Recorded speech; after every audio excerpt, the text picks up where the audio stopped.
Hi, welcome to Ray at the Movies, and today we're going to talk about one of my favorite movies from the 80s, The Gate. This is a movie that I didn't see when it was released because I wasn't allowed to see a PG-13 movie at the time. So I'm not doing, in fact, this is not, just so you know, this is not a review on the restaurant release. I'm just doing a review on the movie itself. I will later on down the road do a review on this, but I wanted to do this for the 31 Days of Halloween because I thought it was a perfect Halloween movie. So I remember before we went, my dad was in the military, so we moved around a lot, and when we're about to go to Okinawa, Japan, we were visiting some family. Don't mind the train. Can't do nothing about the background noise. I remember seeing the trailer to The Gate, and it scared me and intrigued me. And then I also would later on see on VHS the cover. And the cover always grabbed my attention. And it wouldn't be until USA Up All Night that I would actually see it. And then I liked it so much that I would rent the movie any chance I had to watch it, because I love the film. It's a fun film. It is a perfect film to transition a child into horror movies because it's PG-13, so it's not overly graphic, it's not overly scary. It's a perfect, it's a perfect movie to transition a child into for a movie. And I love the tagline, The Gate, pray it's not too late. So anyways, let's go into when the movie came out and so forth. So okay. Alright, where's the... okay, here we go. The Gate came out in May 15th, 1987. The cast is Michael Dwarf, Dino Riders, the TV series. This was a fun cartoon, and I only was able to get it on VHS because, of course, I was not around when this was on TV. Sadly, I don't know if you can still get the show or you're able to watch it, but it was a fun show. I wish it caught on, but it didn't. But he did the voice work for one of the characters. He was in Judgment Night, Blade. That should be a familiar movie. He played the villain in Blade. And Alone in the Dark, which was a video game adaptation to the same name. Not a very good movie, might I add. Terrible. Okay, so we have Christina Denton, The Burning Bed, The Bad Seed, 8 Million Ways to Die, Not My Kid, Lewis Tripp, Mama's Going to Buy You a Mockingbird, Dick Francis, Bloodsport, Gate 2, The Trespassers, Detroit City Rock, Kelly Rowan, The High Price of Passion, My Pet Monster, The Long Road Home, Hook. I never knew there was a movie. There is. It's very hard to find, but there is actually a movie to the toy, My Pet Monster. There was a cartoon, I remember that, but that's not what this is from.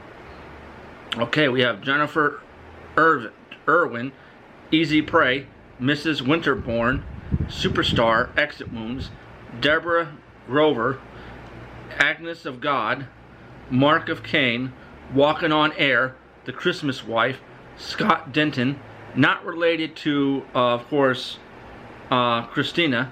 They're not related.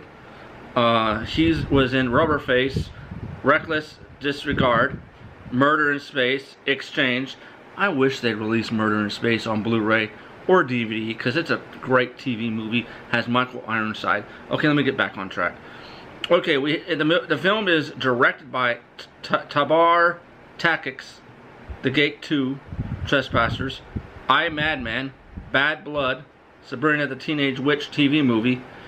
Okay, written by Michael Nankin, Gate 2, The Trespassers, Midnight Madness, Ruskies. Music by Michael Hohen, Galaxy of Terror, Night Patrol, The Jewel of the Nile, The Seventh Sign, J. Peter Robinson, Blind Fury, The Wraith, Return of the Living Dead Part 2, The Kiss. Okay, here we go.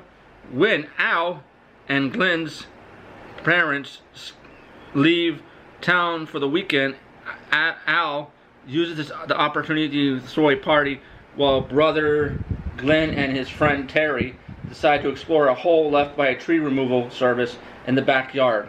When unexplainable phenomena begin occurring, Terry, with the help of his extensive heavy metal music collection, come to the conclusion that he and Glenn have accidentally opened a gateway to hell.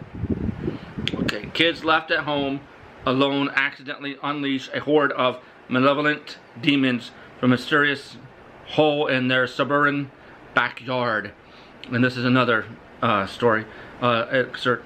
Glenn and his best friend Terry actually accidentally open a gate to hell when a rotten tree is removed from the backyard of Glenn's house. When his dog dies and a friend of Glenn's teenage sister Alexandra buries the animal in the hole, demons from the ancient civilization are released, seeking for 2 human sacrifices to dominate the world. Glenn, Al, and Terry, who are spending the weekend alone in the house, fight to save their lives and close the hole. First of all, they're wrong. It's not Alexandra that buries the dog, but that's okay. The logo on the back of Terry's jacket is that of Killer Dwarfs, a heavy metal band from Toronto, Orlando. Or I can't say it, I don't think I said it right. Area, who were known for their offbeat sense of humor. The small demonic minions are played by actors in rubber suits and were shot in forced perspective. Actor Stephen Dwarf's debut film role. Terry's back patch when he's first seen is for the band Venom, who released the song The Seven Gates of Hell in 1984 on the B-side of their Warhead single. Writer Michael Nachton originally planned on directing the film as well. There were plans to remake this in 2009 by Alex Winter himself, an iconic star of the 1980s films Bill and Ted's Excellent Adventure and The Lost Boys. The reboot has been stuck in development hell since. Part of the 1980s satanic panic fears that music played backwards hid messages, and a general fear of heavy metal scare plenty of parents. Writer Michael Nichtken based the script on specific things from his childhood. For example, he had a best friend named Terry. In the reference to the Possums passage chosen by the Lee sisters, there is no existing version in any Bible that states, "Deliver me from my enemies, Father in heaven." The later of this phrase was strictly a fabrication of Hollywood. Joshua John Miller was also considered for the role of Glenn. Louis Trapp reprised his role as Terry in 2020 for a music video Sacrifice by Australian musician Kid Crusher. Glenn repeatedly refers to Angus as being 97 in dog years. This means he is 13.8 years old. If you go off that misconception that dogs age 7 years for every 1 human year, consistently, this is also how old Stephen Dwarf was at the time of filming, even though Glenn is meant to be younger. Al was played by Christina Denton, and her on-screen father was played by Scott Denton. However, they do not appear to be related. Christina Denton, Al, was 15 years old. Was a 15-year-old girl playing a 15-year-old girl. Stephen Dwarf, Glenn, was a 14-year-old boy playing a 12-year-old boy. Glenn got in trouble for blowing a hole in the roof. He saves the world by blowing a hole in the demon. The first draft of the script was written by Michael Nichtken when he was unemployed and recently divorced, basing it on the nastiest thoughts from his childhood. Glenn and Al were depicted as being more mischievous than shown in the final film, and the demons spread to the rest of the town, where they would drag neighbors out into the streets to kill them. The gigantic demon was originally envisioned as being made of bloody entrails. The international co-production between Canada and the United States, the film was released by New Century Vesta Film Company and grossed around twice its budget. since its release. It obtained a cult following and was followed by a sequel in 1990 titled Gate 2 Trespassers. The effects used to create the demons included stop-motion animation as well as forced perspective, wherein actors wearing a rubber suits were made to look minuscule by their position relative to the camera and to the human characters. Randall William Cook, the film's special effects supervisor, used his hand and eye to create the scene where an eyeball appears in Glenn's palm. This is, like I said, a great film, has great special effects, and like they say, I, for the longest time, thought the Minions were all miniature stop-motion animation. I had no idea that they were doing forced perspective. So that's great to know. I didn't learn that until the auto commentary and the behind the scenes, which I will not go into that. So I give this film a 5 out of 5. It is one of my favorite films that I've so far that I've seen. I've watched this a lot, and I've watched Gremlins. I think Gremlins is the one I've watched the most out of any movie, and Back to the Future, of course. E.T. also. So I recommend, if you haven't seen this movie, check it out. I watched the movie on Tubi and it looked okay.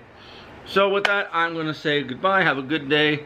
The cast, by the way, does a great job, and the director I was a big fan of.